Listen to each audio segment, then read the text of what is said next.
Good evening, everybody, and welcome to the June 20th Administration and Operations Committee meeting.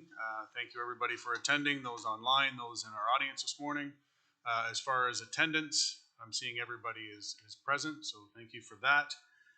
Before we get to approval of the agenda, does anybody have anything to add to the agenda? Councillor Bell. Thank you, Mr. Chair. I have 3 items to be covered in other business. Anybody else? Okay, seeing no more, can I get a mover with the agenda as amended? Mayor Bailey, Councillor Miller, any questions?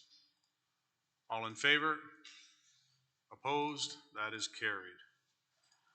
Declaration of pecuniary interest. If you have any now, let us know. And if not, if some come up throughout, just let us know at that point in time and we can go from there. Delegations. We've got a few delegations this evening. The first delegation under 4.1 is Grace and David Hewson. Request for road use or entrance bylaw exemption. Is Dave's here? If you want to come up to the podium, if we could just get you to state your name and address. Just a reminder to those that are going to be part of delegations this evening, you will have 10 minutes to give us your whatever it is you want to talk about, and then after that we'll have question periods if there's any questions from committee. So Dave, go ahead. Thank you. My name is David Hewson. My wife is Grace Friel. We live at 20 Alexander Street in Burford, Ontario. We moved to Burford in the early part of 2013, hoping to live a quiet life in a small town that we both love. We have 6 children between us and 5 grandchildren. Apparently we were going to have 6 by November. At 65 years old, I have some health issues. Grace also has some issues. Grace and I both work very hard in our professions and also on our house that was in very rough shape when we moved in. At over 100 years old, the houses need a lot of tender, loving care to bring it back. I'm opening this introduction to try to explain to the council tonight that I'm just an average, hardworking person, as Grace is, and we just want to live a quiet, peaceful life. If you ask our neighbors, I'm sure they would all say that they have nothing but good neighbors to all of them. We help them when asked and mind their own business. All that changed in the last 60 days or so. After 10 years of parking in the same place, suddenly someone has complained. As the story seems to change every time we ask, I'm still not sure what the complaint is about or understand what we've done. We're not doing anything else that every other neighbor on the street is doing. I've been parking in front of my front door for the last 10 years, from day one that I moved in. Google Maps Street View proves that. There's pictures there from 2014. Your bylaw people are telling me that this is county property and everyone else can park on county property except for us. We seem to be the exception for some reason. The story has changed from dumping gravel on a highway to damaging the sidewalk, to no second driveways allowed, to no parking on a boulevard, and the latest is the road may not have been centered properly. And according to them, they now own 6 extra feet of my property, even though the measurement from the center line of the road and the measurement from my foundation add up to exactly what they should. I want to speak to some of the issues first. The gravel being dumped on a highway. We're talking about a 1-block street, Andrew Street. I know that technically the definition of any road in Ontario is a highway, but let's be clear, no gravel is ever dumped on the roadway. Maybe on the boulevard, but never on the roadway or highway. Every house on that side of the street and the street, every other house on the other side of the street either has gravel or a paved boulevard on the edge of the highway, as they're calling it. The house on the corner of Maple and Andrew on the same side of the street as I has a van sitting on the same property as my vehicles. No second driveway is allowed. There are 3 houses with 2 driveways within 2-block radius of my house. One of the houses is 2 houses away from mine on the same side of the street, yet I am told that there's no chance of that being accepted. I'm told that there's no parking on a boulevard yet, everyone on Andrews Street is parking on the edge of the road, on gravel or paved boulevards. My vehicles are parked at least 10 feet off the road. All I did was put some gravel in at my expense, just like everyone else has. When asked what the difference is if the area was to be developed at some point in the future between grass and gravel, I got no answer. Either one would have to be dug up, and the gravel drainage to the storm drain is way better. And since we have the snowplow dumps half the snow from Alexander Street in this area, drainage is key. Every spring we have a swimming pool on the lawn, and every winter we have an ice rink there. At every turn, I feel I've been ignored, disrespected, and not communicated with. I sent 3 emails looking for first an extension until I could present something to this board. After Councilor Miller talked to Greg, he said that would not be an issue. When I sent the request, it was denied, much to the surprise of the councilor and myself. I answered the allegation, sent it back to Greg with no response. And after the 3rd email, did Greg feel it was time to talk? And when I discovered the latest reason, they feel my property is city property and the road is not centered properly, this means centering is out by 6 feet. Yet when I measured the property, the center of the road measurement and the setback comes within 6 inches.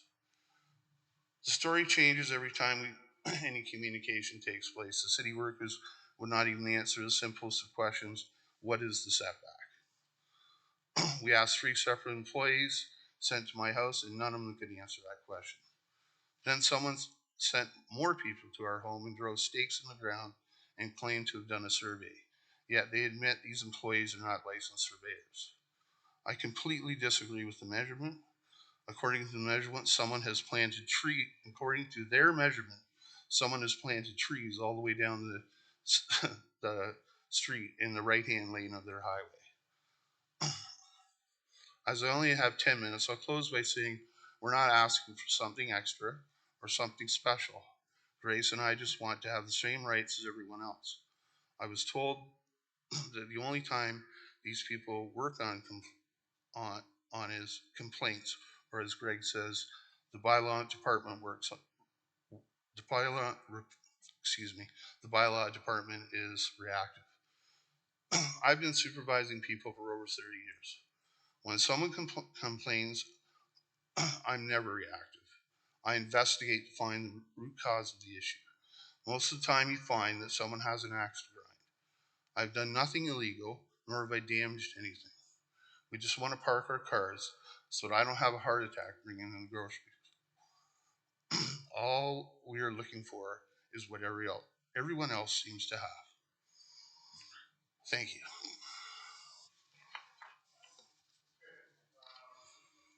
Committee, any questions? Mayor Bailey. Through you, Mr. Chair, does anyone have pictures? Does bylaw have pictures? Can we pull a picture up of his property? Councillor Garneau has a picture. Could I ask her to see the pictures? Can she give me her phone? Sure. Thank you. Mr. Chair, just a follow-on to that. Could you remind us of could the delegate remind us of the address that we're talking about? 20 Alexander Street. 20 Alexander Street in Burford. Number 20. Number 20. It's a corner house on the corner of Andrews Street and Alexander. It's one of, I'm told that the house is one of the first 3 houses built in Burford, and it used to be a farm at one point.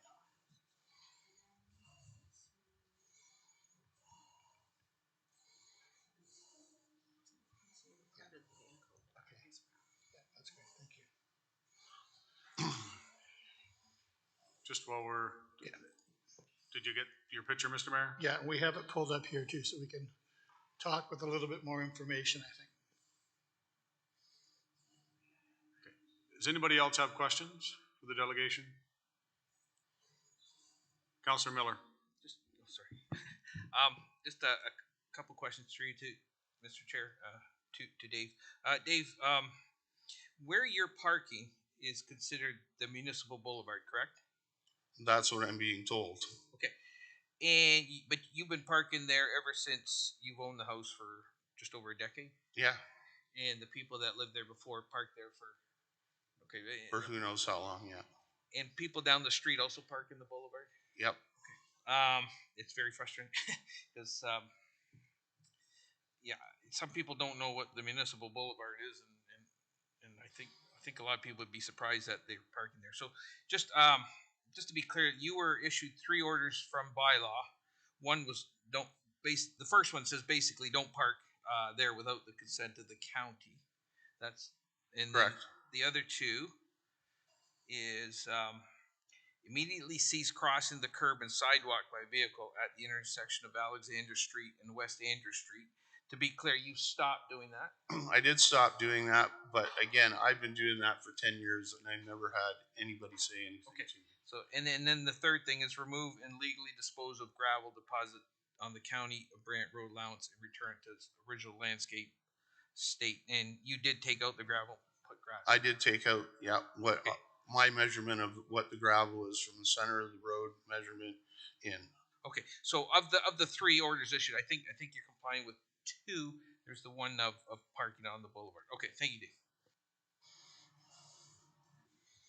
Any other questions? Councillor Chambers? I'll move that the information be received. Mayor Bailey seconds that. Speak to it, Mr. Councillor Miller. I do have another motion after this, Mr. Chair. Okay. Councillor Miller, regardless of how this motion here goes, you have another one, additional one? Okay. Any other questions on the motion? All in favor?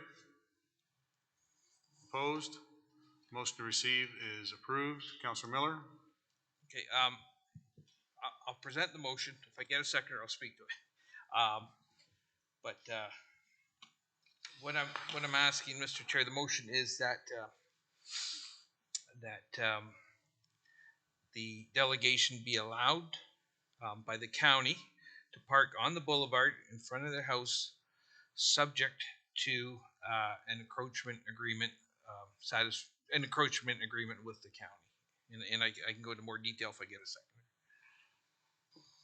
Looking for a seconder, Councillor McAlpine. Councillor Miller, speak to it. Okay, thank you, Mr. Chair. At this point, the presenter is only in contravention of one bylaw directive, and that's he's parking on the boulevard, the municipal boulevard. I think when his house was built, maybe 100 years ago, I don't think there was a municipal boulevard at the time, but I think over time it's become that. He's on a very quiet street, Andrew Street, and there's not, you can understand, there might be 4 cars that go up and down that street. But what an encroachment agreement allows is basically what he's been doing for the last 10 years, what every other homeowner of that place has been doing forever, and what neighbors down the street are doing. And I just drove that street down before I came here this evening, and there's a van just two doors down, 3 doors down. Same thing. It's parked in the boulevard. It's allowed to park.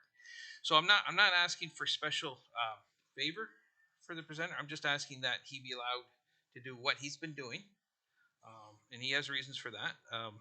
There's some health reasons too, but also what other homeowners down the street have been doing. But the encroachment agreement allows staff to look at that and make sure that the daylight triangle is not violated. I don't believe it is. They could also write into the agreement that he cannot exit onto Alexander Street, which is, I believe, started this complaint in the first place. There is a dry well in front of his place. They would, we could, in the agreement, make sure the gravel's cleaned up so it doesn't fall there. And most importantly, in an encroachment agreement, the county could also put in a termination clause. In other words, we will grant this to this homeowner. This is just an example. Until the house is sold or something like that. So, anyways, we could structure it that it meets public works requirements, but also meets the homeowner's requirements.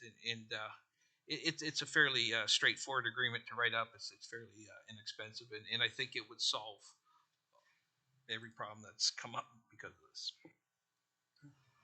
Anybody else want to speak to the motion? Councillor Chambers. Yeah, I don't disagree with anything Councilor Miller said with the motion, but I would really like to hear from staff on this. So I'll move that the motion be tabled pending input from staff and either in verbally or in terms of report. Okay. And I say that because encroachment agreements are sometimes complicated and this may go beyond what an encroachment, that kind of stuff. I don't know.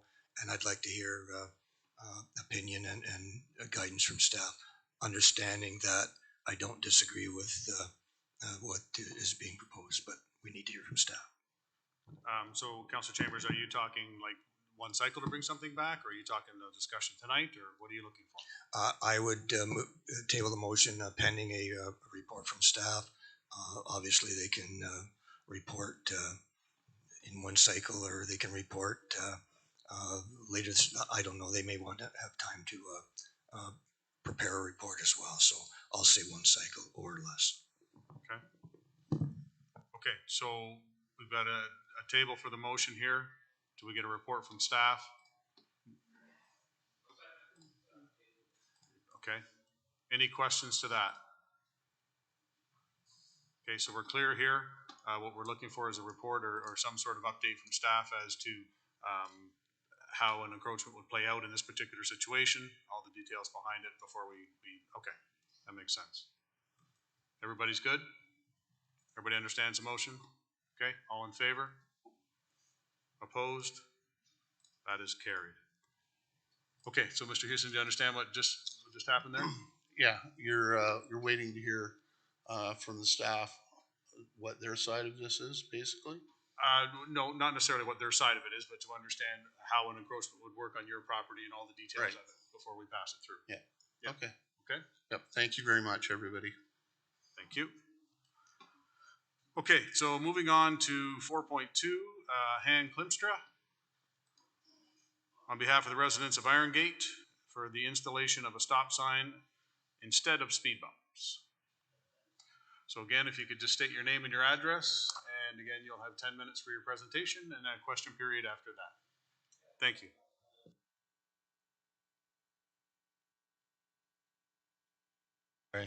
Yeah, green, okay. So as you've heard, this is a proposal to install a three-way stop signs at the intersection of Savannah Ridge and Irongate Drive, and to eliminate the use of speed humps along Irongate Drive.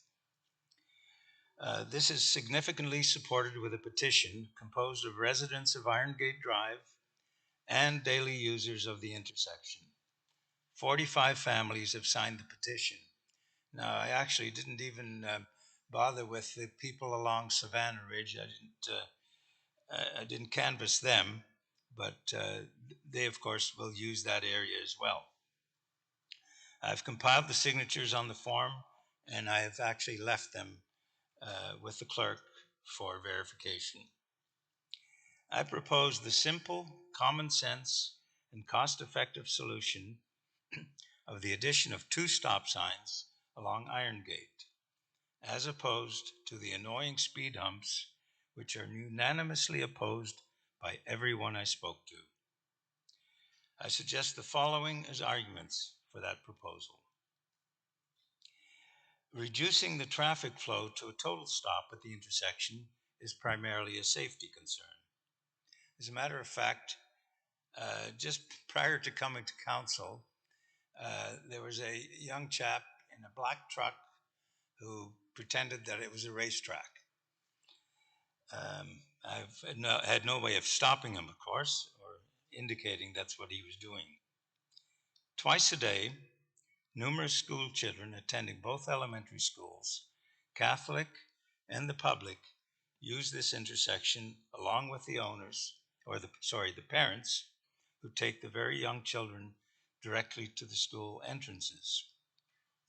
Not only that, dog owners as well tend to take the dogs to the school grounds. A pathway heading into the school grounds is directly in line, and you'll be able to observe that on the photograph that I've added on the second page. It's directly in line with the crossing at the intersection, which means many children and parents use the intersection to cross it. I spoke to a very conscientious crossing guard who places cones along the roadway morning and afternoon to attempt to make drivers aware of this intersection. From an interview with him, he indicated a history of near misses and a collision with his own vehicle. In order to pick up the children, the parents parked their vehicles along both sides of Iron Gate Drive, creating a bottleneck where only one lane can proceed safely along it. There's an existing stop sign at the exit of Savannah Ridge. Now, with the proliferation of all-way stops throughout Paris, my concern is that an unfamiliar driver, I should have had a drink, to the area may proceed from a stop, not realizing that traffic along Iron Gate does not have to stop, possibly resulting in a T-bone type collision. The proposed speed humps are roughly 220 feet from the intersection, giving plenty of space to resume speed in proceeding through it. Conversely, that distance would be the starting point of slowing down to come to a complete stop. The construction of permanent speed humps creates seasonal problems for snowplows. There would be no necessity for extra signs indicating the presence of these speed bumps, an extra distraction both visually and for drivers. Trucks, as well as other vehicles towing trailers, create a significant amount of noise traversing the speed bumps. This was mentioned by many residents, especially those who were employed as shift workers. Now, the County of Brant is familiar with this. It was a study conducted, and the results showed that the installation of the temporary speed bumps slowed the vehicles by 1 kilometer per hour. This reduction is laughably insignificant. In addition, the temporary speed humps are shorter and provide a much more significant bump than the longer and more gentle permanent ones, similar to the ones I believe that are installed downtown. In fact, it is almost pleasant to go over them, as opposed to the annoying sharp bump of the temporary ones. This could result in no reduction of speed whatsoever. This petition was started prior to the letters delivered regarding, which indicated the statistics of the 1 kilometer difference. It was started due to the safety issue at the intersection, with the lack of speed reduction, with the existence of the speed bumps, which were obviously ineffective. A very pleasant surprise to me was the profuse thanks and positive comments that everyone I spoke to gave me, thanking me for taking on this initiative. Comments like, "This should have happened a long time ago. Thank you for thinking about our kids. The speed bumps are annoying and useless." And today, when I was taking the picture that you will see there, I spoke to the resident on the corner there. He says, "I've been here for 17 years, and I can't wait for this to happen. It's just nuts here. I hope nothing serious happens here." In conclusion, the installation of a three-way stop is overwhelmingly supported, in contrast to a unanimous opposition to the installation of speed humps. From the many safety concerns raised by all the petitioners, we all hope for the proposal to succeed. We are all concerned that we should not wait to close the barn door when it is too late. Thank you. Okay, thank you for that. Any questions for the delegation? Councillor Bell. Yeah, thank you, Mr. Chair. Thank you for coming tonight. What you're doing is what every resident is able to do, come and talk to council, so thank you for doing that. Yeah. Are you aware of the process that we need to follow to justify a three-way stop? Not exactly, no. I'm assuming that there will be quite some So I wonder, Mr. Chair, if we could invite Greg Demers to share that process. Mr. Demers? Thank you.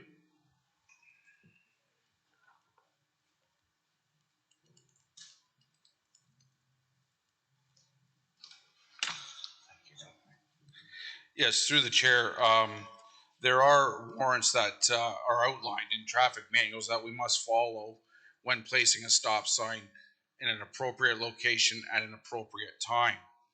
And some of those things that we look at is vehicle counts at the intersecting roads. They have to meet a threshold of 75-25. That's the split. We look at collision ratings over a 3-year period. We also look at pedestrian counts for turning movements. So when we come up with all of these, then they will let us know whether a stop sign is warranted for that intersection.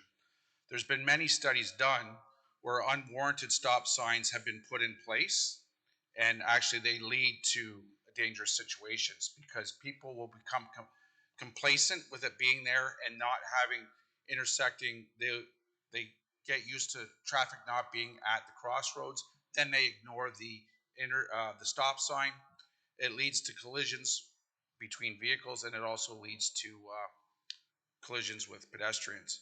So it's very important that we place them where they're needed. With this current intersection, we are looking at the data. Councillor Bell? Yeah, if I just may follow up, Mr. Chair. Have we had any collisions at this location? We've gone back into the 3-year history here, and we currently have no collisions back to 2019, and we've looked at that, and so yeah, no, we haven't had any collisions at that point that are reported. Yeah, and am I correct in understanding that the speeds we've recorded both in 2019 and in 2022 are actually, the average speed is actually less than 40 kilometers per hour? That is correct. I'm looking at it right now. Northbound is 39, southbound is 37, northbound is at 36, southbound is at 39. As you may recall, these were temporary pilot projects before we came forward with our recently approved traffic calming policy, and we were trying to establish concerns in the neighborhood along with Cobblestone at the time. And as part of the feedback process, we've given the opportunity for residents to let us know whether or not they would like speed humps in their neighborhood after they've been in place. The last thing we want to do is put in a full asphalt one and then have to dig it out later. These are a temporary solution that we give opportunity for residents to give us feedback. We've had a lot of positive feedback, but in this instance, it sounds like the residents do not want it. So that's something staff would consider. Yeah. And I understand from conversations with you that if the residents don't want to have a speed bump, then we've got plenty of other locations that would want a speed bump. And we wouldn't object to not having a speed bump there. That's correct. We have a waiting list of areas where we'd like to move these around. And as I've pointed out, we've had great success in other areas. So we would be happy. And if Iron Gate does not want permanent speed humps, that'll allow us to have financial resources for other roads. If there's nobody else wishes to speak, I will make a motion. Any other questions? Councillor Howes, I'm just going to, that was great conversation, but I'm going to remind everybody that the chair, we go through the chair, okay? I'll just leave it at that. Through you, Mr. Chair. Through you, Mr. Chair. To the delegation, if we can bring him back, he's still. Hans, if you'd like to come up to the mic. The question was for the delegation, so. Right.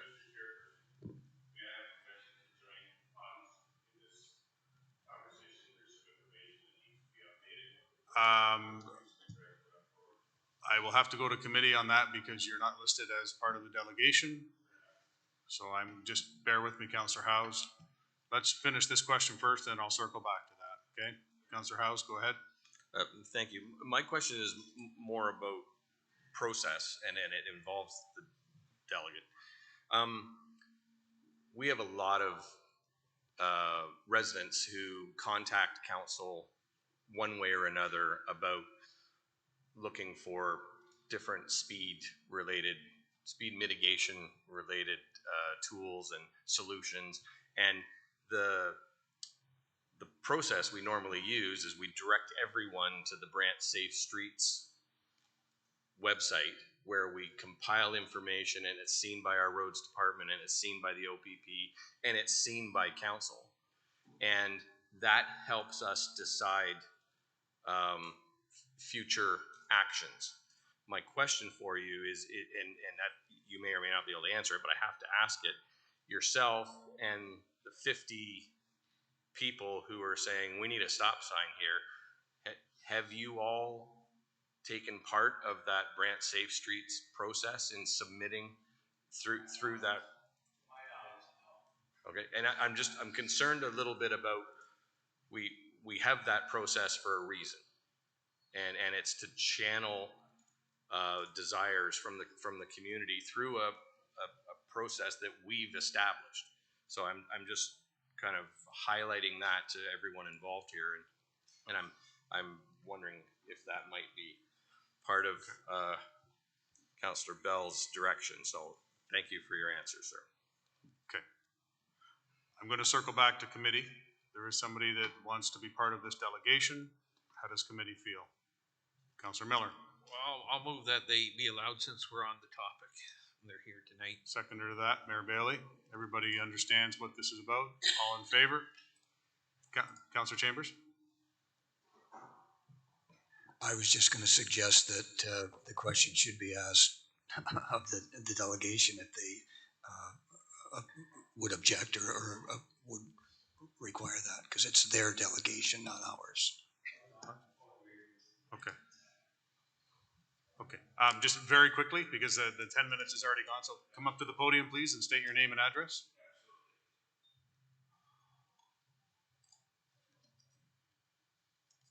My name is Glenn Millers at 33 Iron Gate Drive, just down the street.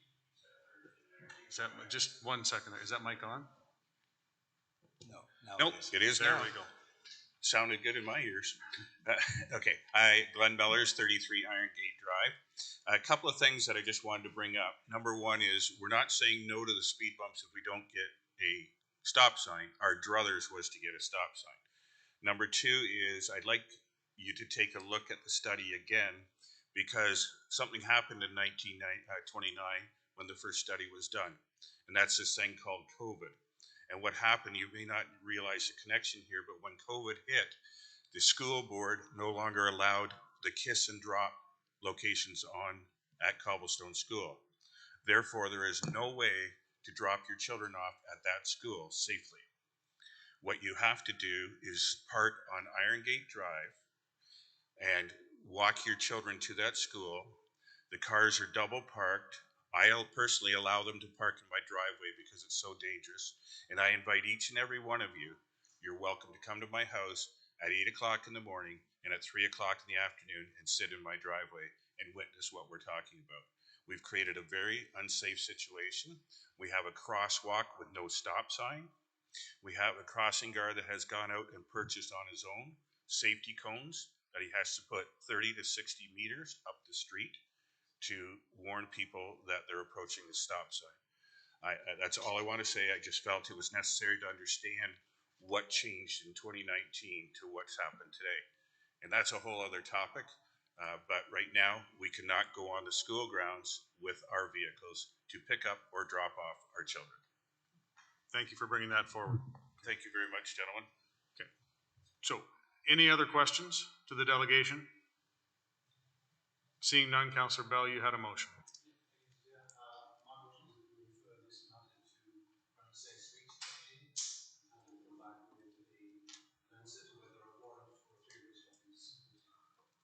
Seconder to that motion, Councillor Howes. Any questions to that motion? Everybody understands? Councillor Chambers. Just one question, and I know the process seems to take a long time because there's a queue of referrals to Safe Streets. I'm just wondering what kind of a time frame we can look at, because it seems to me this might be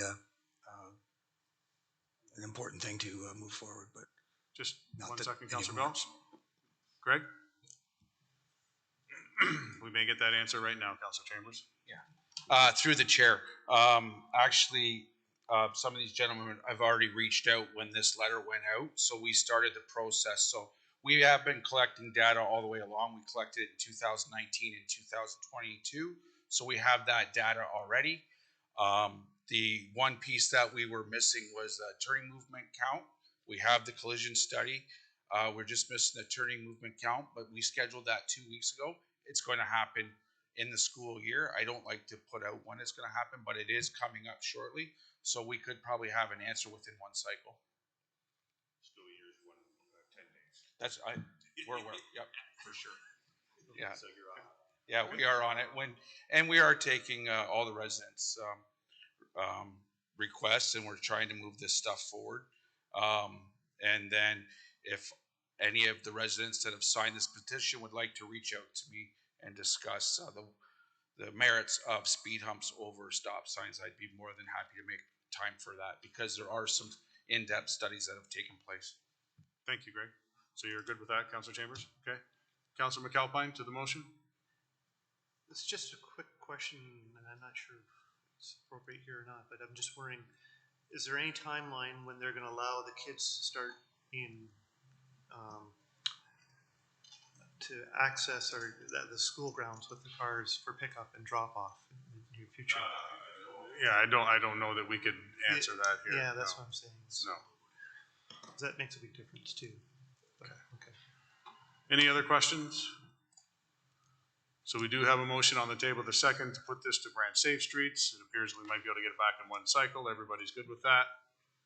All those in favor? Opposed? That is carried. Okay, so that'll go back for the report. Thank you. Moving on, the next delegation is Jason Kloss from Kloss to Cross. Jason here. Again, welcome. Just state your name and address, and thank you for making sure that's on, and you have 10 minutes. Awesome, thank you. Yeah, Jason Kloss, I'm 28 St. George Street in Paris, Ontario, obviously. I'm here with my wife, Avery Moore Kloss, and daughter, Audie Kloss, and father-in-law showed up as well too, so thanks for the support. So I thought before I got into why I'm here specifically today, I'd give you a little bit of backstory on why I've gotten to where I am today. But back in 1991, my grandfather, at the age of 50 years old, did a 65-kilometer nonstop swim across Lake Huron. Took him about 36 hours to finish. In 2001, the swim team that I was on, we did a relay swim across that same lake almost 10 years later to the day, and completed that. And then in 2010, I decided to start to train for my own solo swim across Lake Huron. Again, a 65-kilometer nonstop swim from Port St. Luc, Michigan to Grand Bend, Ontario. And I finished the swim in 26 hours and 3 minutes, raising just over $22,000 for the Canadian Cancer Society. Fast forward, again, seems to be coming in 10-year cycles. But in 2021, I had unfortunately lost my grandfather to dementia and Alzheimer's. And then in 2022, a friend who had died by suicide. And fast forward again to 2023, I'm back at it again and decided to do another solo swim across another Great Lake, Lake Ontario, which will be a 51-kilometer nonstop swim from Niagara on the lake and finishing in Toronto, with a lofty goal of raising $50,000 in support of CAMH Foundation, so mental health and dementia and Alzheimer's research. So I guess really what I'm asking from the county is any support that can be provided to share the story, share what we're trying to achieve, help raise money and awareness for mental health.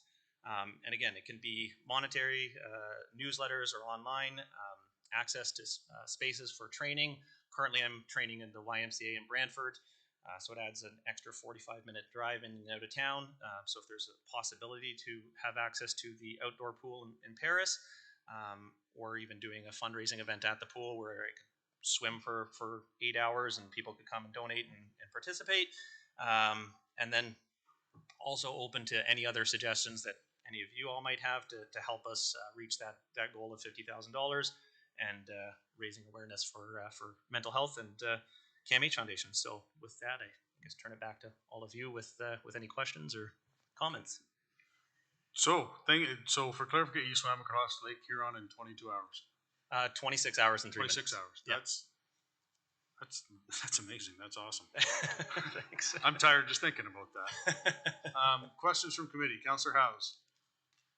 Thank you, Mr. Chair. And after discussions are finished, I have a motion that might suit this when the time's right. But Jason, thanks for coming in, and congratulations on everything you've done. Refresh my memory. I'm not sure whether you mentioned it in this part, but when is the swim? You know what? I didn't mention that, but that's probably an important piece of information. Yeah, so the swim will take place starting in Niagara-on-the-Lake on August 11th, with the goal of finishing in Toronto on August 12th. So it should be about 20 hours of swimming. Thank you. Yeah. Councillor Miller. Just through to Jason. Jason, did you bring some donation sheets tonight with you? You can pass out. I don't have donation sheets, but I have a website that has a link to donations, which is KLOSS and then the number 2, so KLOSS, numeric 2, and then CROSS.com. And then there's a link directly to my page on CAMH. Sorry, website. say that again. KLOSS 2, Yep. the number 2, Yep. cross. And then CROSS.com. Dot what? Com, C-O-M. Yep. Okay. Yes. You've got some charitable organizations that are near and dear to my heart. So, okay. Appreciate that. Thank you. I will visit the website. Appreciate that. Anybody else? Councillor House, back to you. Thank you, Mr. Chair, and I'll speak to this motion if I get a seconder briefly. I move that council support Jason's efforts in this endeavor, including asking our Parks and Rec staff to accommodate Jason as best they can with our outdoor pool, and that we connect our stellar communications department with helping Jason spread the message. Seconder. Councillor Kyle. Any other questions to that motion? Seeing none. All those in favor? Opposed? That is carried. Okay. Awesome. So thank you very much. And Thank you. Yes, definitely be in touch. Beautiful. Appreciate it. Thank you very much. Good luck. Have a good night. Thank you. Okay, so that's it for the delegations this evening. So we're going to move on to adoption of the minutes from the previous meeting. Can I get a mover, please? Councillor Oakley, Councillor Coleman. Any questions?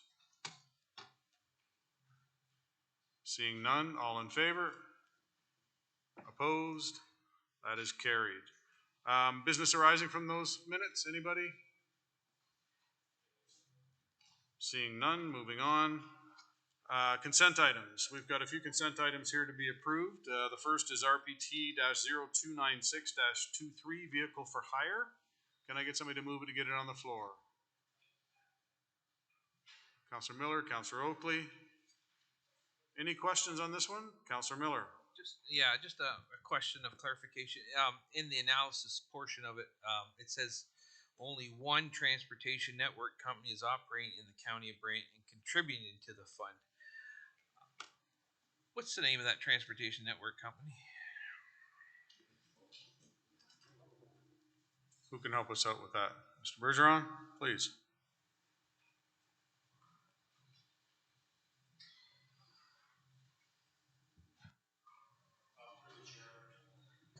Through the chair, that would be Uber. Uber? Uber, yes. Okay, so that's not charged. Sorry, Mr. Chair, tip back to Greg. I thought we were charging that to the taxi companies, but that's obviously not the case. No, not at this time. We're just charging the transportation network companies. Okay, thank you. Any other questions on that? Seeing none, all in favor? Opposed? That is carried. 7.1.2 RPT-0242-23, 471 Paris Road, authorization for the CAO to award tender. Mover, please. Counselor Bell, Counselor Coleman. Any questions on this one? Counselor Bell? Yeah, thank you, Mr. Chair. Through you, is this 471 Paris Road going to be the gas station that we've talked about previously? I think so, but if we can get confirmation on that. General Manager Walton? Yes, I believe it's a gas station commercial outlet. Thank you. Okay. Any other questions on that one? Seeing none, all in favor? Opposed? That is carried. 7.1.3 RPT-0271-23, the appointment of an engineer for the petition under section 4.1C for a new drain to service the Bishopsgate Road. Can I get a mover? Councillor Miller, Mayor Bailey. Questions on this one? Councillor Coleman. Or sorry, Councillor Chambers. I haven't had my My Coleman apologies on haircut. that. I don't know how you could confuse us. I'm growing my hair long just so I don't get confused with Councillor Coleman. I just wondered if I'm understanding it correctly, the county is petitioning for the drainage work rather than the property owners. And I'm wondering if General Manager Walton can just explain a little bit about that. Through the chair to Councillor Chambers. This is an interesting situation. You look at the pictures there and see the developing properties out there. And what happens is when you have development by severance like this, no one is in control of the entire situation. So you can't put conditions on anyone to get a proper outlet. In this area there, it's relatively flat. Fortunately, it's sandy soil, so now as it exists right now, the water just soaks away. And Bishopsgate really doesn't have a ditch along it either. So there are two developed properties there already, which have done stormwater management on their own sites. And, you know, one at a time, this could keep going on, but sometime you reach the straw that breaks the camel's back where you can't deal with it anymore. So we can see this coming now because all the rest of the properties have pretty much development proposals happening. And they're saying, well, we can't really design for the regional storm. Well, that's right, because there's nowhere for the water to go besides put it into the ground. So when we met with the developers, and when you have a petition under the Drainage Act, there's two ways to petition. You have to have a petition of the owners to which you have either majority in number or 60% of the area requiring drainage, or if the drainage is for the road superintendent themselves is sufficient petition. I believe in this case, as we go through the process, some of the owners may actually sign a petition as well. We'll discuss that with them. But this is the expedient way to get it going, and they're all in favor of this happening, and they really want to be building within the next year. Councillor Chambers? And just a follow-up question, the area to the south of that, actually to the southwest of that, across the other side of Bishopsgate Road, is designated as industrial lands as well. Is that going to be part, or would the engineer have to figure this out? Through the chair to Councillor Chambers. Yes, once the petition is out there, the engineer will review the entire area and then say what we're doing this drain for and what the other issues would be, and we'd have to decide then whether there's other things that have to be added to it. To see whether this would work, we did a little bit of preliminary work out there ourselves to look at what would happen, and actually along the old railway allowance from the GRCA LiDAR we know the back in ways back into the development area of Burford that we can take the water in the direction that it needs to go. So this will all be looked at during the process. Councillor Chambers, you're good? Okay. Councillor Miller. Just I want to thank Rob for bringing this forward. A lot of us already know the issues going on there, and any future developments kind of strangled at the moment until that's solved. My question is, the two existing businesses, would they also be part of it, given that they've already done the work themselves, or is that something that the engineer would have to determine? I'm talking Triggers and Bows and Roswell Concrete. Through the chair to Councillor Miller. The engineer will decide that, but everybody that's within a drainage works watershed can be charged on it, whether they derive benefit or not from it. And I would imagine that everybody in the watershed will have some contribution. Okay. I hope I'm around when that study comes forward, because that's going to be interesting. Thank you. Any other questions on this one? Seeing none, all in favor? Opposed? That is carried. 7.1.4, RPT 0268-23, the award of a consultant services for the Mount Pleasant Drinking Waters Distribution. Councillor Coleman, Councillor Garneau. Questions? Councillor Miller. Maybe an odd question, but when this goes to tender for consultant services, do the consultant services know what the budget, the capital budget is? Is that in the tender? Mr. Walton? Through the chair to Councillor Miller. It is actually, this isn't a tender, it's a request for proposal, right? So it isn't actually a tender because it isn't just based on price, it's based on all the technical qualifications and whatever. I believe that is information that they would know. But in this case, all we know is what we applied for grant. We don't have a project cost on this yet because there's no engineering done on it yet. So we've got an estimate on it, which they would have, I believe, would have known. Okay. I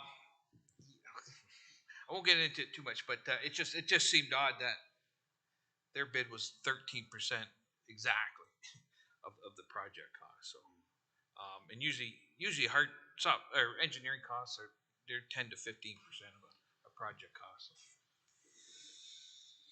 Councillor Bell. Thank you, Mr. Chair. Through you, I guess to Rob.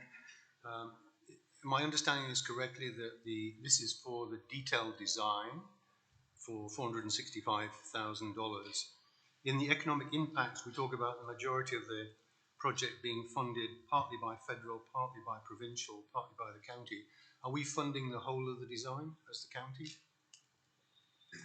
Rob? Through the chair to Councillor Bell. No, the design forms part of the project cost, so it's just part of the project. So we got to follow the process though. Part of what they have to do in the design actually is the consultation as well, which once we get past the consultation, we can't go to tender until we've got the consultation done, etc. So it's all part of the process. So it's all part of the total project cost, all funded in the rates set out in the grant. So through the chair, so that means the 465,000 is 40% to the feds, 33% to provincial government, and the balance to the county. That's what I heard. Yeah, that's correct. The only time where you run into problems is where you go over the maximum, and then it's 100% for the county. Makes sense. Follow-up question, if I may. Does the scope of the work include decommissioning and the removal of the existing mains? Through the chair to Councillor Bell, it's not determined as what's happening there yet. Probably where most of this is, there's no need to remove it. It's actually out through fields. It caused more problems by removing it. Would actually leave it there. Okay. Just a final comment, if I may, Mr. Chair. I'll just read the wording I'm reading here. The construction cost estimate will be updated several times during the design phase. Are we writing a blank check here because the work has to be done? Rob? Through the chair to Councillor Bell, no, we're writing a check here to this consultant to do the work up to that amount of money. And as we're coming back with the estimates, that's when we will come to council and then saying, here's the tender, here's the construction estimate, and here's what we recommend on awarding or not. There's no blank check. Council has to approve this tender. It's over $250,000, so it has to come back to you for award. But we are awarding this amount of money to be spent with the consultant. Now, part of this money is actually for construction inspection too, so that doesn't go ahead until time of construction. Sorry if I may, Mr. Chair, but we are committed to this project, whatever it costs. Is that my understanding? Is that the correct understanding? Rob? No. Through the chair to Councillor Bell, no. No, you have control of it till we accept the construction budget. Now, what happens with the grant if we don't follow through with it, we would have to detail that out if we decided not to proceed. Like whether we would lose the grant if we decided not to do it. You may see a report coming up. We've got a green initiative where we applied for a green roof for the Burford office where, you know, the way the tender's going, the way the fact that we haven't got approval from the government on doing it, whatever, where we may come back and actually say that we're not going to do something. But we're not in a position to actually tell you on that one yet. But I use that as an example. We'll bring it back to council at the appropriate time and give you the what's up with it and let you know. On here, no, you're not committed to it till we accept the tender. You're committed to paying these engineering fees, though. But this is a great project. Like, this needs to happen. Like, those water mains out through across country there. We've got customers we got to serve out there, and this is a disaster for us if they break. Yeah. And we've also got two lights which will be disconnected, as you know, in 2025. And this is the loop to make this system whole when that happens. Like, this is an excellent thing. We're getting this grant on this project. Councillor Bell, last one, Mr. Chair. Your comment, Rob, this needs to happen, tells me what I wanted to hear. That, you know, we have to make this happen. It is almost going to happen whatever price gets quoted. So it needs some particularly thoughtful approaches to make sure that people that recognise it has to happen don't come in with prices that we can't afford. Thank you for that. Any other questions? Seeing none, all those in favor? Opposed? That is carried. 7.1.5 RPT-0114-23, which is the Iroquois Boulevard construction. Can I get a mover? Councillor Oakley. Councillor Howes. Questions? Councillor Bell. Yeah, thank you, Mr. Chair. Note that the funding is insufficient in our budget, and we're having to transfer from water reserves and wastewater reserves. I need really to understand why we're devoting money which is set aside for water and wastewater to a road project, and particularly when this road project serves a facility that we already are giving particularly good terms to. We're actually waiving the requirement for them to pay development charges at the point of building permit. I feel like we're bending over backwards to help this. Could somebody explain to me, please? Mr. Walton. Through you, Mr. Chair, to Councillor Bell. So the water and wastewater contribution to this is for those pipes which we're putting into the ground as we're building the road. And in the future, as we connect other properties onto this, we will collect money back towards that. And eventually, the sewer pipes will go all the way back up Consolidated and all the way out to Green Lane. So when we originally did the cigarette package cost estimate for this, when the project had started, because we didn't have any engineering drawings, we thought we might actually be able to build this without actually putting the services in, because we didn't need them all in there. But it became very evident when we're doing the engineering drawings, there's things that had to be done here for drainage and whatever that made it such that we had to put these pipes in the ground or we'd be ripping the road up in the future. So we've come back with a design here that is a little bit more expensive, but completes the project as where we're building it, and is an amazing setup for the future. Like this road, probably should have been built 25, 30 years ago to give an outlet for that whole area of Consolidated. When we go to do the construction on Dundas Street East in a year or so, having this constructed will be the godsend to those people that are running those industries back there, because it's tough enough to get out of there on a day-to-day basis now, but we've got the road ripped up there. Would have been nearly impossible. We would have had to make arrangements to use the gravel drive is what we would have had to do for that. So yeah, there's a little bit more money here to be done this, but that those monies over time will be recouped through the extension of those services to serve the other properties. Councillor Bell. Mr. Chair, I am concerned by this and many others and other projects that are running over budget. It's going to come back and haunt us. But I'm happy to wait till we do budgeting at the end of the year to wrap it all up. But I think we do need to be really thoughtful about how far we go in supporting this particular project, this particular road, and the facilities it is going to service. I don't think it's necessarily in the best interest of the community. Councillor House? Thank you, Mr. Chair. Just through you, a detailed question for staff about the eco crossing. There will be someone who reaches out to Lucas or myself about this. I'm just wondering if you can give us a little bit more detail. I know it was an issue that came up from residents early on in the discussions related to the development of Tiger Cat and this land. But could you just tell us a little bit more so we can answer questions better? Well, Through the chair to Councillor House.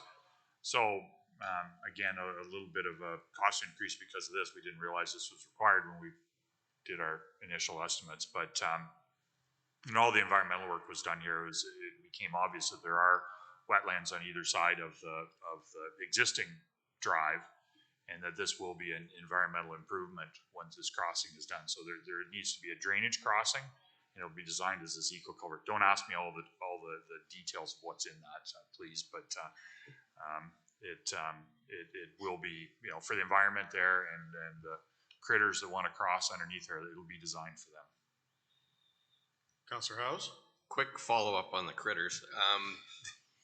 Are we basically talking about a small drainage, like a drainage tunnel under the road for small critters? Through the chair to Councillor House, it is a drainage culvert which will take the flows that need to go, as well as the crossing of, and I don't know which critters they are, but with the critters that want to use it, it's designed for all of that. Okay, thank you. Mayor Bailey. Through you, Mr. Chair, to staff, Capital Paving Inc. that got the contractor has the lowest tender. How often do we use them, and where are they from? Mr. Walton? Through the chair to Councillor Bailey. Actually, they're doing two projects for us right now. They're doing the Falkland project. They're doing the Hutchings Roundabout on Rest Acres Road. And this will be the third project. I believe they're at Guelph. Thank you. Any other questions on this one? Seeing none, all in favor? Opposed? That is carried. Okay, moving on to consent items to be received.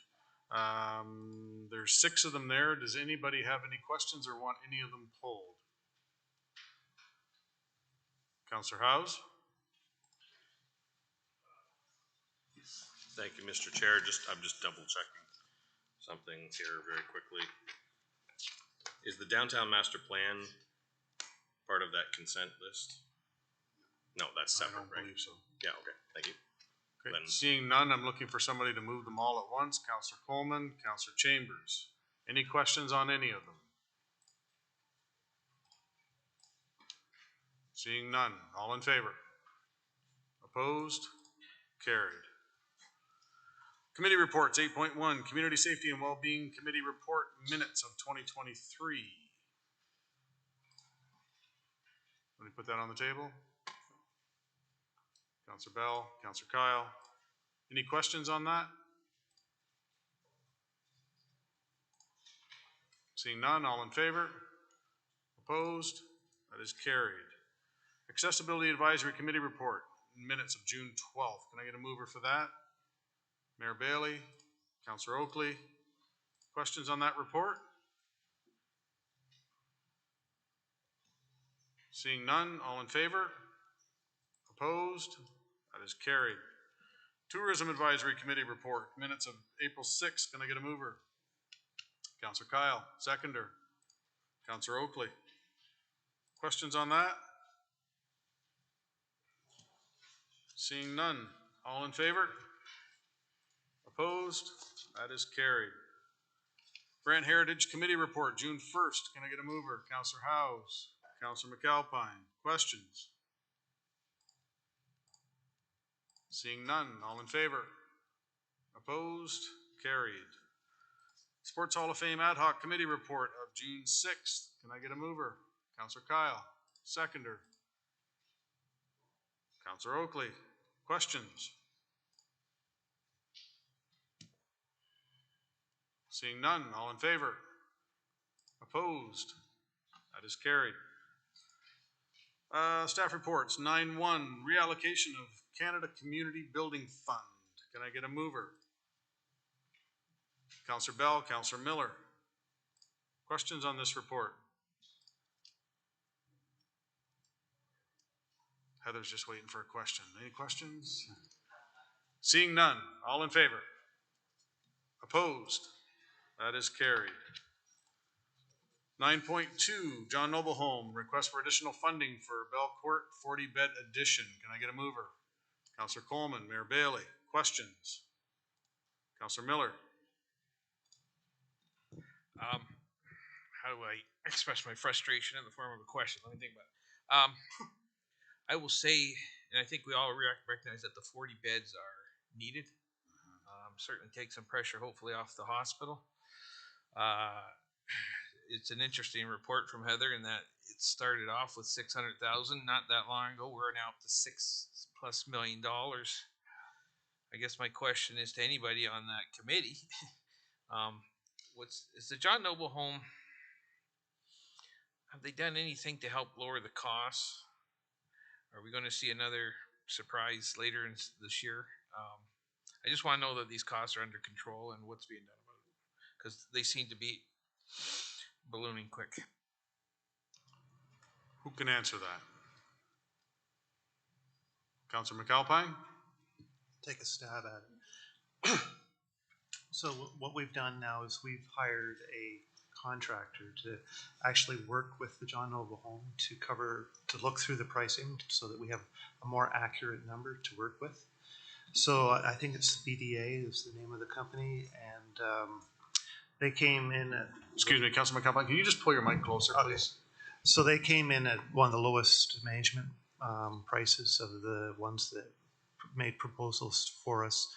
And they've done the initial pricing for this job so that, and they initially wanted a 5% contingency fund, and the board suggested that we raise that to 10 just to be on the safe side. So the numbers right now are the same request. In addition, add the other 5% extra percentage onto the cost for contingency so that it doesn't go beyond what they're projecting. We got grants in about 3 or 4 million, I think it is, to cover the extra costs of inflation over the construction costs over the last year to speed up the construction. And we're also added into this the sprinkler system to keep the costs down. We're going to do it all at once. It's kind of the plan behind that. So they were projecting, I think, a $21 million last year for the extra 40 beds. And the reason for the extra increase in cost is because we've increased the size of the scope of the project over the last several years. So that's why it's gone from that 619,000, where initially it was just going to be a renovation of the existing building that was there, as opposed to virtually a new build. So that's kind of some of the background there. Councillor Miller and then Councillor Coleman. I'll express my appreciation for the answer. But I'm going to go back to something Councillor Bell said earlier regarding another one, and that is we have to watch these overages. And 1.4 million, I mean, we're going to every business and resident and farm in the county and saying, we're going to hit you up with an approximately 3% increase on your taxes this year, just for that overage. And keep in mind, we've already made, got dinged for over $4 million for a previous overage. So, and I'll go back to what I said. I understand we need these 40 beds. The community needs these 40 beds, but the overages, they got to stop. So maybe that message could get back to John Noble, because I will not raise my hand if I see another increase this year. Councillor Coleman. Thank you, Mr. Chair. And Councillor McAlpine did a good job as Vice Chair. I just wonder if you allow a little latitude, Mr. Chair. The CEO from John Noble Home is in the room. And I wonder if you would invite him to speak and maybe clarify some of these things for council, so everybody's on the same page. I think that's a good idea. Michael?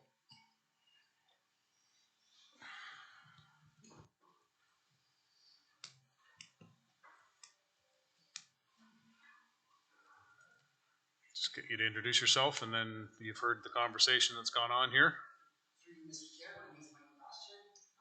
Is that, just hit the button on the. Through you, Mr. Chair, my name is Michael Bastian. I'm the administrator of the John Noble Home. So yes, construction costs has gone up over the last year. I know that. You're right. Through you, Mr. Chair, Councillor McAlpine, you're very correct. That last year we had a cost of $21 million for the construction costs, and it has gone up significantly.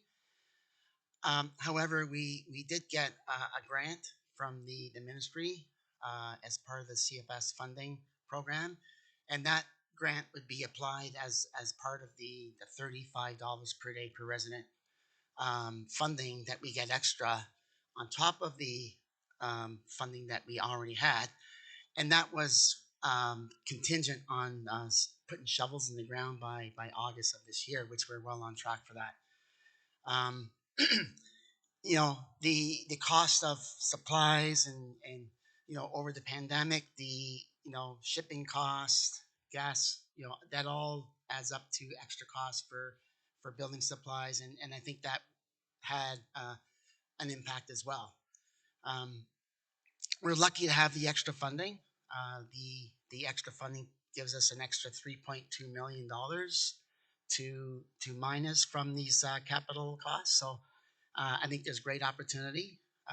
We've worked really hard with BDA, and we worked really hard with as a committee, working with the architects, and we certainly are very confident that that this building is if the new build is going to be very successful, and that we really do need this this extra funding to for this project.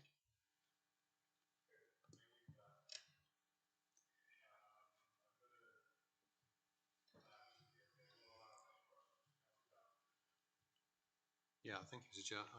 I was going to add something to a question that Councillor Miller asked, but I think Michael would know the answer as well because he was at the same meeting as I.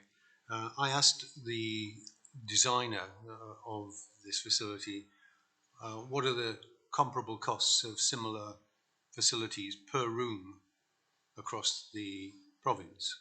And we were told that the $550,000 per room, which is what it turns out to be, is comparable.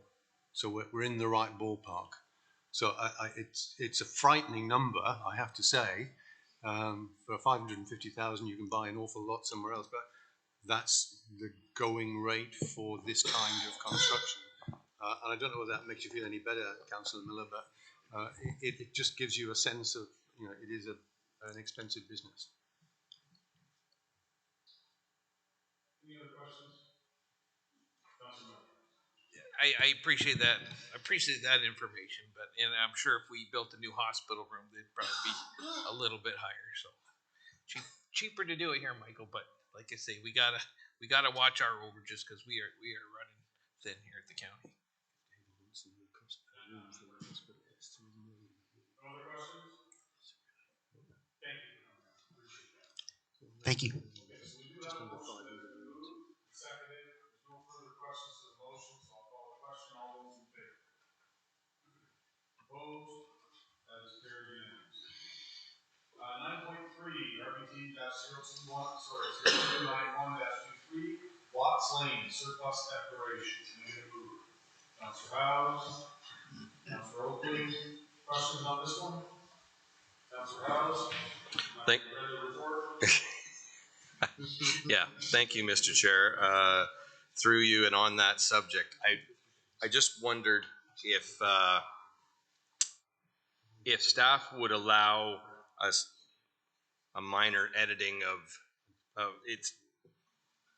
it says whereas blah blah blah that Watts Lane be closed and that Watts Lane be declared surplus to the county's needs. And when you read the report and you see the visual, It's clear what is intended there. However, there are 3 sections to Watts Lane.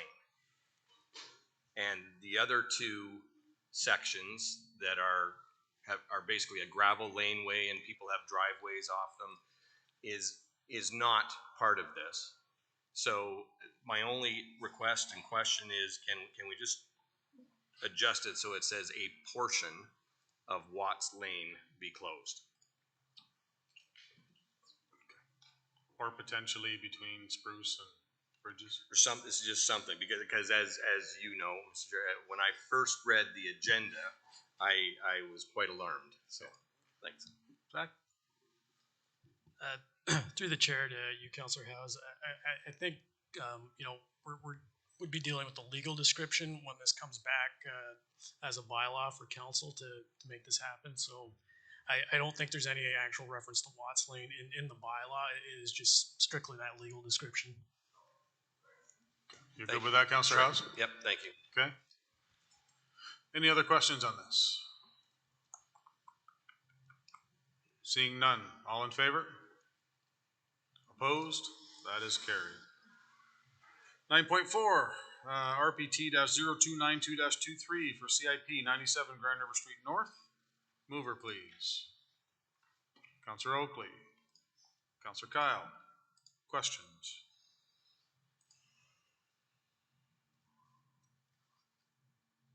Okay. Seeing none on that, I am going to make just a quick comment on this one. We'll get some feedback.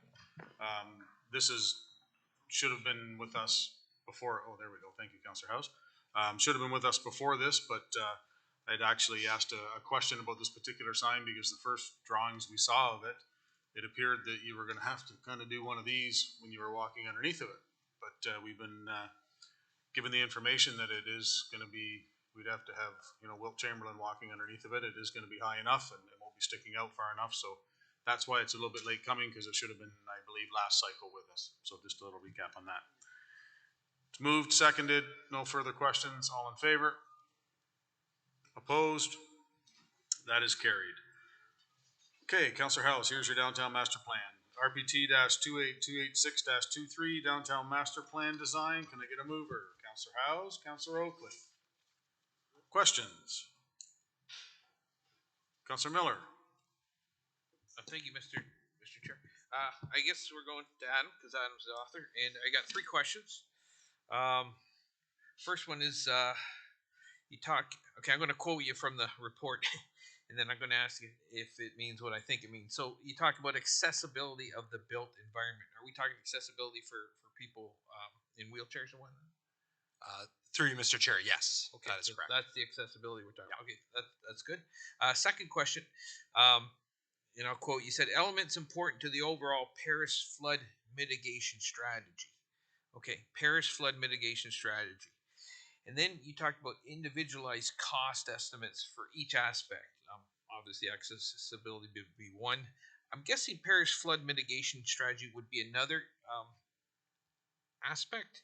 And my question is there, and I thought there was, but I'm going to ask you through the chair, is there federal funding for that aspect of this Paris? Through you, Mr. Chair, I think I'll refer that to the General Manager of Operations, who has a pretty good grasp on the mitigation strategy. Mr. Walton. Through the chair to Councillor Miller, thank you for your confidence, Adam. It's refreshing. Anyways, actually, I just got an email today about a potential national disaster mitigation plan application for floodworks. I'm not sure that it entirely applies to our next phase of what we're going to do, but there are upcoming funds for that from the federal government. Now, the project, which is mostly talk of in this area, there won't be any actual application to that, but we start doing the dikes by the Nith River or any of the wall improvements on the Grand River, it would have applicability to that. Okay, but I would encourage you, if you can get some funding, by all means do it. So, okay, I'll leave that to your capable hands. Last question. Do we need the county offices on Main Street? Your opinion. Through you, Mr. Chair, I respectfully decline to answer that question. Okay. That's fair.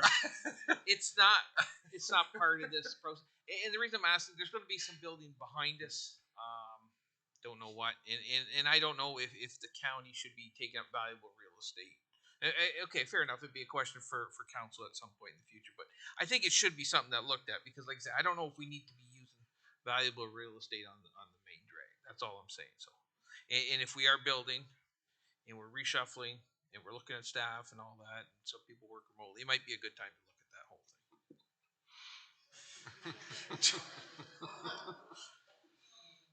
Councillor Howes and Councillor Bell.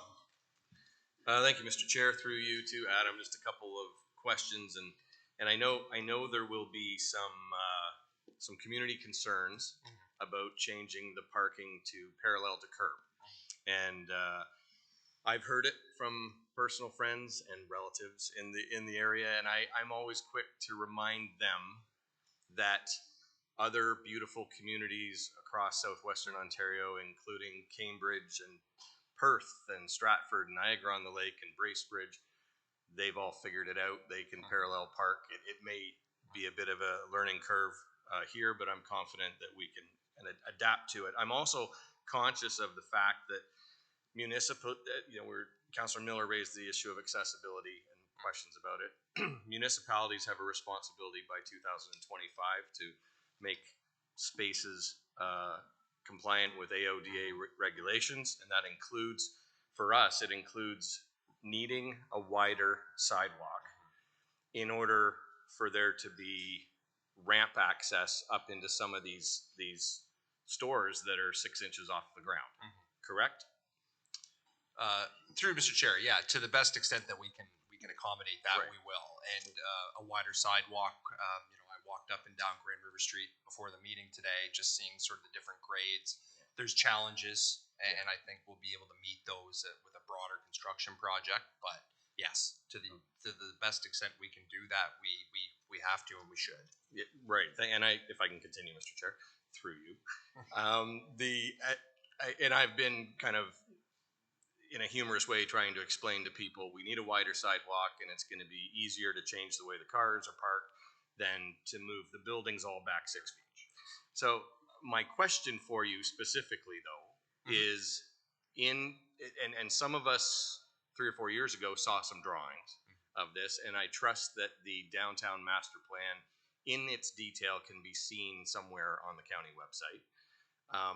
But can you speak to us about just how many parking spots do we lose on the front street by changing to parallel to curb parking? Certainly, through you, Mr. Chair. So first part of that is yes, it's available on the county website, and it's complete form.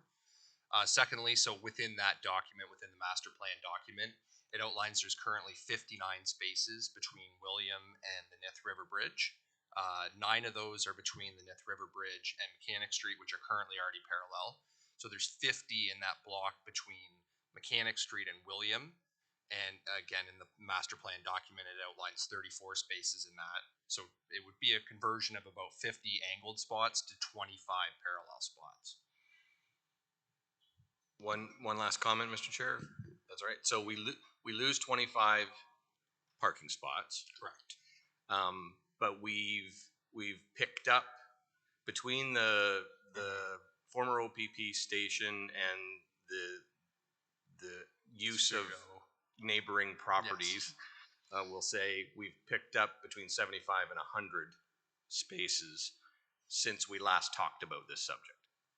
Through you, Mr. Chair. Yeah, yes, that is correct. So I believe there's about 70 plus on the former OPP detachment site, and then a handful there on the former site of the Cedar House. So yes, within this sort of quadrant block, there is an additional nearly 100 parking spaces.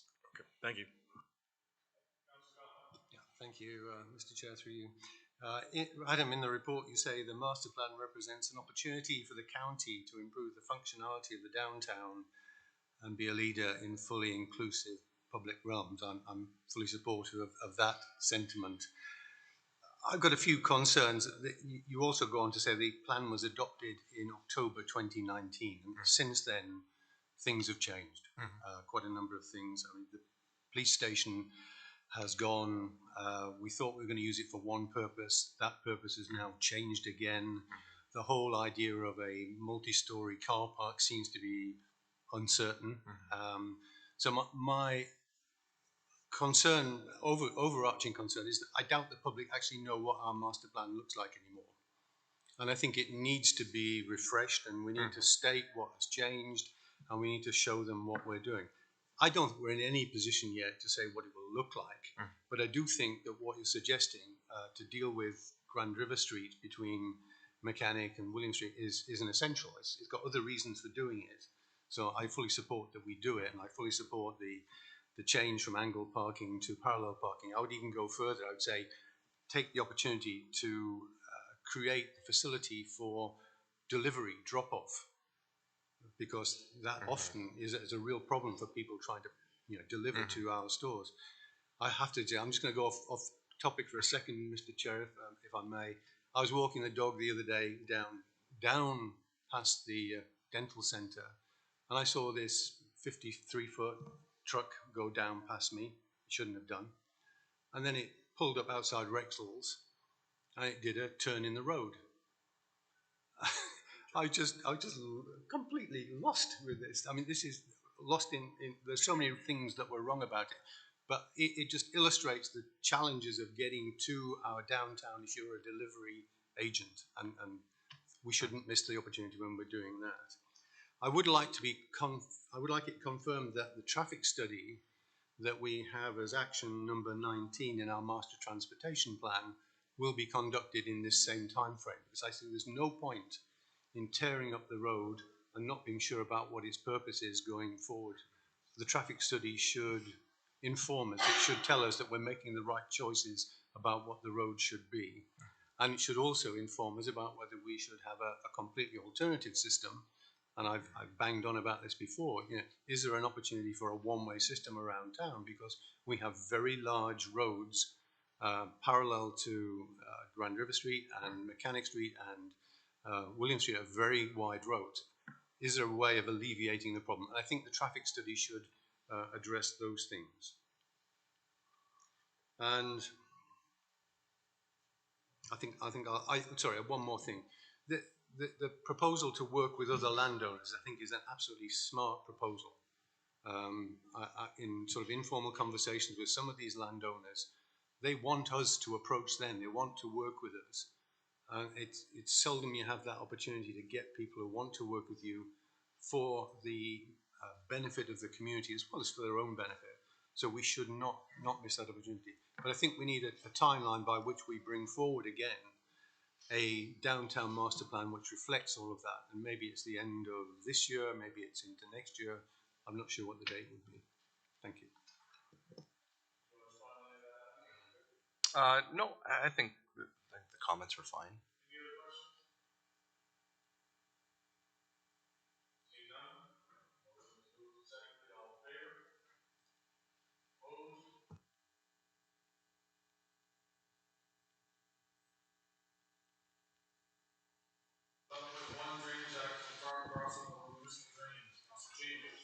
Thanks, Mr. Chairman. I've got two parts to this, and I'll get to the second part in a couple of minutes, but I just wanted to kind of give an overview of some potential issues that may be coming forward, and then get to a specific situation in what I'll call part two. I think we're all getting familiar with the Drainage Act and some of the peculiarities associated with it. If you live in the western part of the county and perhaps some of the other parts as well, you would recognize that a lot of the municipal drains are open ditches. And in some cases, the open ditches go across a property, which cuts the property in half, or a segment of the property may be on the other side of the ditch. And as a result of that, farm crossings are necessary to get to the other side, obviously. And these farm crossings, for the better part, are part of the drain itself and are designed when the drain is designed. And you'll recognize that many of the open ditch drains were constructed in the 1940s and 1950s and 1960s, and some of the farm crossings did not contemplate some of the equipment that we have today. Back in the 50s and 60s, the top of the line Massey Ferguson combine coming out of the assembly plant down here in Brantford was typically a 4-header combine, and that was considered large. And nowadays we have 24-row combines, and seed drills and planters, et cetera, have increased dramatically in size, and not only in terms of size, but in terms of weight as well.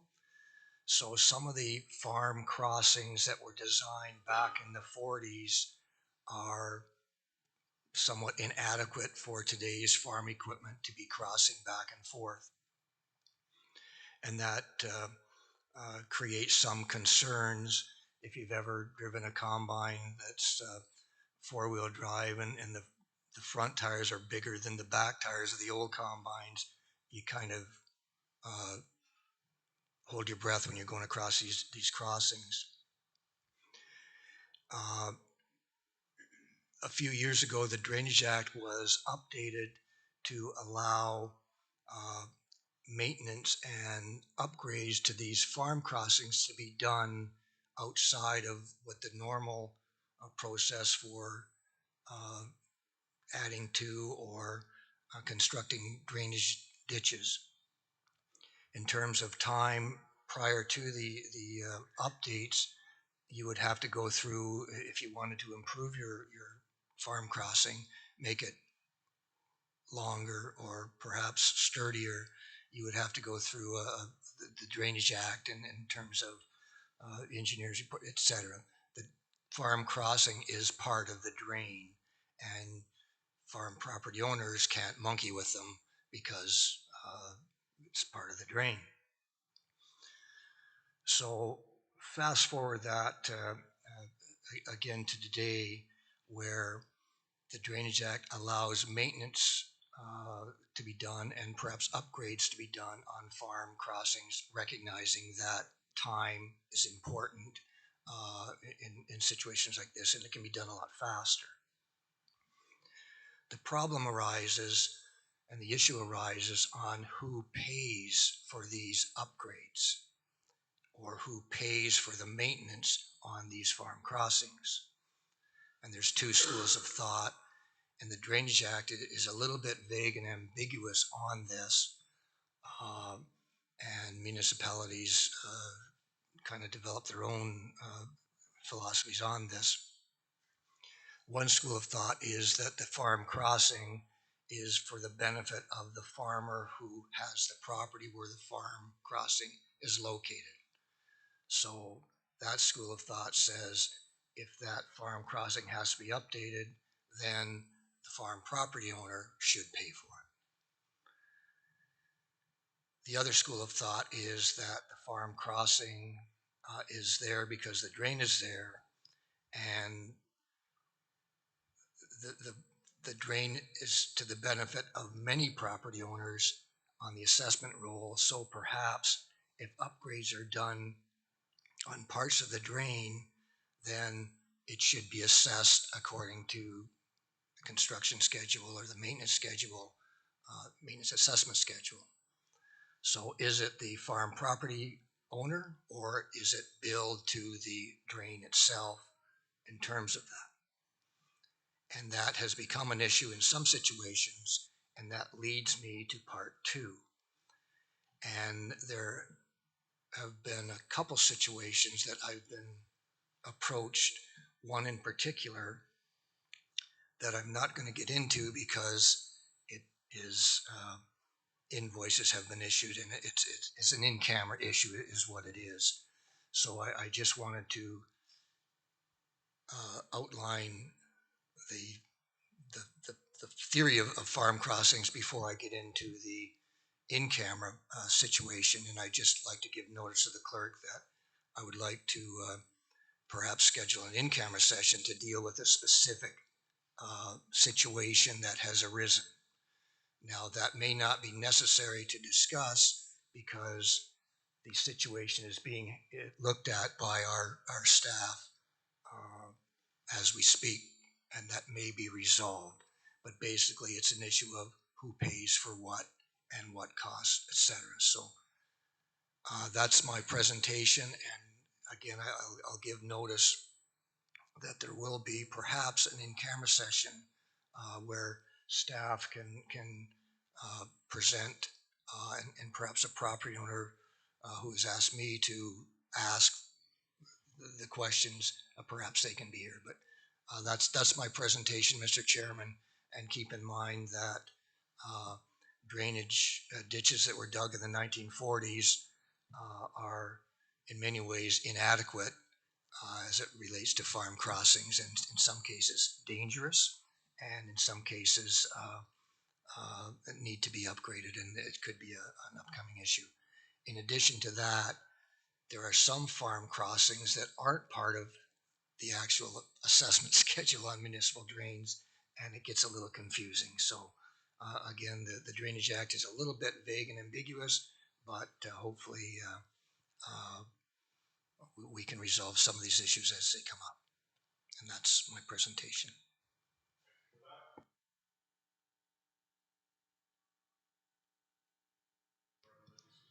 I have three items, if you'll indulge me, Mr. Chair. The first one, some while ago I raised the issue of the impact of school boundary adjustments. I can't remember if it was in this committee or in council. I was contacted again by one of the affected residents this week, wanting to know what we're doing. So in turn, I contacted staff. Rick Knapp shared with me that discussions are ongoing with the Grand Erie District School Board for additional buses, but he wasn't confident, let me say, that that would be the answer. So we need to consider the fallback of additional crossing guards at Dumfries and Grand River Street South. Bearing in mind that school starts again in early September, bearing in mind we don't have any meetings in August, I would like to hear a definitive plan that I can then share with residents, and likewise I'm sure the chair will also be asked these questions. I think it's incumbent upon us to resolve this issue despite the fact that it was landed on us by the school board. So that's my first issue. Maybe Alison could just confirm that will be addressed. Thank you. Second issue, partially school related again. I've had a number of complaints from people living on the junction of Irongate and Cobblestone. And it's not unrelated to the topic we heard earlier. There are many times when parents who cannot get to school to do the kiss and drop, or whatever it's called, park up along Cobblestone or along Irongate. And I've seen pictures in the last weeks where they actually park into the junction. I mean, it is clearly a violation of our bylaw, and it's almost impossible for a concerned citizen to call bylaw and expect to have bylaw come along and resolve the issue. So let me broaden that. I see it every day in other places that people flout the bylaws. We simply don't have enough bylaw officers to respond to every situation. So I would like to understand, and it's a question I think to Alison and probably to Jyoti, is there a way that we can empower our residents to take photographs of infractions of a bylaw, send them either to their ward councillor or send them direct to bylaw and have them follow it up? It's a huge frustration for residents to see things clearly being out of compliance with bylaws, and then when they go the formal route, find that actually there's nothing they can do because of a time constraint or a resource constraint. There may be legal implications here. There may be other unintended consequences. So I would like to leave it with staff that they consider whether this is a way forward. I think it would be welcomed by residents, that they felt like they had some way of addressing a situation which, to date, they've not really been able to deal with, and it is it is out of compliance with the bylaws that we have. If we don't enforce bylaws, we may as well not have bylaws at all, and then we have a lawless society, and I don't want that. Maybe Alison can respond to that, but I would appreciate if they would take it away and come back with a formal proposal or a rejection of my suggestion. I can take that too. Through you, Mr. Chair, to Councillor Bell. I don't have all the answers to that. Certainly there's risks involved. It could become a slippery slope, but I can work with Greg Bergeron and also with our legal team to get a report back to council on that. My final one, and it's slightly lighter in note, and I was, as I was coming in tonight, my colleague from Ward 4 mentioned that he'd been approached on the same subject. As you come down Rest Acres Road, come north down Rest Acres Road to the junction with Highway 2, there is some planting on a piece of the roadway that we had constructed last year or the year before. It looks like a complete shambles. I have to say, I'm using words that have been given to me by many residents. I know it's meant to be low maintenance, but it looks awfully unattractive. We hold out Paris as the prettiest little town in, you name it, Ontario, Canada, the world, the whole universe. But, Paris is not just this little bit down here anymore. Paris has expanded, and if we want to hold on to anything of that kind of reputation, and particularly in areas where the municipality has the responsibility for its upkeep, we need to do an awful lot better job. We need to show off Paris. We need to show off all of the county to its best extent. This is a horrible, horrible display, and it just demeans the good name of Paris and, by inference, the whole county. So I would like to have it recorded that we take action. I think it's worth spending some thousands of dollars to make this place look like it's attractive again. And we spent money on our wayfinding signs, brilliant. But there's so much more that we need to do to keep people believing that this is a town that they find attractive, and it deserves the title that it's been given in the past. So again, I will ask Alison and perhaps Rob Walton if they can take this as an action. I'm tired of the number of times I'm being asked to do something about it, and maybe Councillor Miller might just help me out here as a non-Paris resident to say something along the same lines. Councillor Miller. Just let me start with the good, then we'll go to the bad. And on the weekend, the mayor, Councillor Chambers, and I were paid a nice compliment by one of the Brantford councillors, saying how nice Green Lane was. Like they said, it was head and shoulders cleaner and nicer than anything in the city. And he was telling us out at the Burford Community Center. We had an event Sunday, and he was just saying how great those facilities were. So. Good work, Cindy. So some things are good, but the roadways and the parking lots and so forth.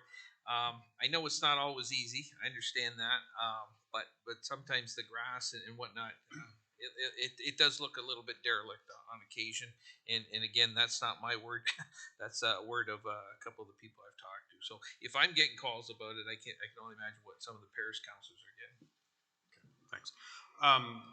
So just a quick statement on that, and I think you're talking the triangle there, right? Okay, I'd like to go to General Manager Walton on this. Have we actually taken ownership of that as yet? Through the chair to the committee. No, that contract is still ongoing. It was a 2-year contract. It is not complete yet. I believe I saw a contractor actually working out there when I was coming by on something, so I can report back as to what the actual status of that is, but it's not complete yet. Okay. So that being said, if I could just take that a step further, are we able to take action ourselves if they don't and then charge them back to clean it up? Through the chair to the committee, we'll look at what the contractual obligations are and we'll report back on that. Thank you. Councillor Oakley. Through you, Mr. Chair, to the clerk, just as a procedural question, I believe both the previous item that Councillor Bell mentioned and this one probably ought to be motions. I'd be happy to second them if that's the case, but just as a point of clarification, since they're both action items and directing staff to produce reports, I think they ought to have a vote, I believe, procedurally. It's just direction to staff. Yeah, through the chair, I have them written down as staff directions, but if Councillor Bell wants to propose them as motions, we can absolutely do that as well. I'll go with whatever I think it's is just needed to get this done. So. I think it's just direction to staff is all it requires at this point. Mayor Bailey? Thank you. Yeah, through you, Mr. Chair, there was an idea that was brought to the previous council about that piece of property. I mean, there's limits to that piece of property because it's so hot and how awkward it is to water it and things like that. There was a wonderful proposal, and this last council, I don't know how this council feels, where it was going to be a series of a mosaic that went down the middle there with gravel instead of plantings, and there was going to be some sort of a thing with fish. Do you remember that? Do you remember that proposal? It was going to be like a mosaic of fish on sticks that was going to have some sort of a motion attached to it, and that way no maintenance. It's a forever stainless steel kind of a mosaic kind of art feature. And I know that the council didn't go for that last time, but I think that if staff investigated what happened to that, and if we could modify that, if plantings aren't the right, there's other things that are beautiful to make a little town beautiful. They don't always have to be grasses and things that need to be watered. There's artistic things and there's other things that we can use. So I'm suggesting that piece of property has proven itself as not being good for plantings. So we should move on past the plantings and investigate other things. There are other ways that we can make that piece of property inviting and beautiful and artistic and whatever. But there are other ways of doing it. So maybe this council can look at that piece of property with a whole new light, and maybe we can bring things forward. Okay. We'll see what staff comes back with and we'll go from there. Okay, nobody else? Mr. Chairman, I was remiss. I would have liked to have made a motion with regard to the farm crossings that staff be requested to augment the farm crossing issue where they can use specifics in an in-camera report if that would be appropriate. Mayor Bailey would second that.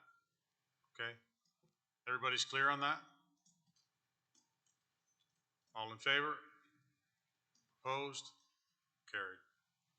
Mr. Chair, one more thing just before that came up during the meeting that I didn't know about, or I would have put it on the agenda. I'm concerned that the crossing guard is using her own equipment or his own equipment at the crossing. They bought something on their own. So they are employees of the county, and I think that we should find out what they've bought and what they're using at Iron Gate. They said they bought some cones or something. I want to know that the weight is the right weight, the colors are right, the size are right. First of all, they shouldn't be buying their own. We have a stock of everything a crossing guard needs. So maybe if the appropriate staff could speak to that crossing guard and make sure that they feel supported by the county instead of paying for their own props, and I don't feel comfortable with that. Duly noted. Duly noted. Okay, so there was nothing else for other business. So we are going to move in camera, but I just need to read this. Once I've read it, I'll get a mover and a seconder. That the Administration and Operations Committee convene in camera to discuss a position, plan, procedure, criteria, or instruction to be implied to any negotiation carried on or to be carried on behalf of the municipality or local board, RPT-0298-23, and personal matters about an identifiable individual, including municipal local board employees, RPT-0315-23. If I could get a mover and a seconder, Councillor Coleman, Councillor Kyle. Everybody's good? All in favor? Opposed? That is carried.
Okay, we are live back in session again. Thank you, Gary, for that.